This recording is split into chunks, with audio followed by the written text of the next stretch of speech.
అంజీ చెప్తున్నా నాకు వచ్చి, అన్న మా ఎమ్మెల్యే ఓడిపోయినాను బాగా బాధలున్నాడు, చాలా గెలుస్తా అనుకున్నాడు, ఓడిపోయిండు, బాగా బెదిరించిండు. ఒక ఎమ్మెల్యేనే కాదు తమ్మి, ముఖ్యమంత్రి ఏమో తిరుగుతాండు ఈ ప్రచారంలో, మీరు చూసిర్రు. నాకు తెలిసి చరిత్రలో జరగలే. పంచాయతీ ఎలక్షన్ల, సర్పంచ్ ఎలక్షన్ల ముఖ్యమంత్రి తిరగంగా నేనైతే ఎప్పుడు చూడలే.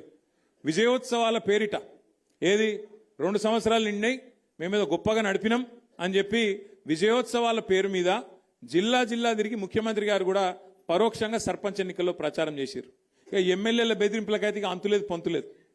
గెలిపియపోతే చూస్తున్నారు మీరు, ఎమ్మెల్యేలు స్పీచ్లే ఇస్తాను ఓపెన్గా, ఇండ్లియా నా ఇంటి ముంగటికి వస్తే మెడల్ పట్టి నూకుతా అని చెప్పి వాళ్ళు మాట్లాడుతూ ఉన్నారు. అట్లా బెదిరించింది. ఇక కొన్ని దగ్గరలో అయితే ఇంకా అన్యాయం. నిన్న నేను సూర్యాపేట జిల్లాకు పోయినా, నల్గొండ జిల్లాకు పోయినా, అక్కడైతే అన్యాయం.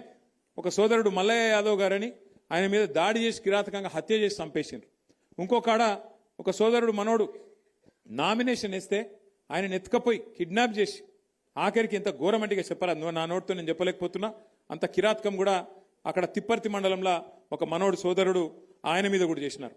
ఇంకో దగ్గరనైతే గెలిచినాక ఓట్లు వేసినాక, గెలిచినాక కాదు, ఓట్లు వేసినాక మన ఓట్లు కావాలని తీసేసి తీసుకుపోయి మోరిలో వారేసిండ్రు.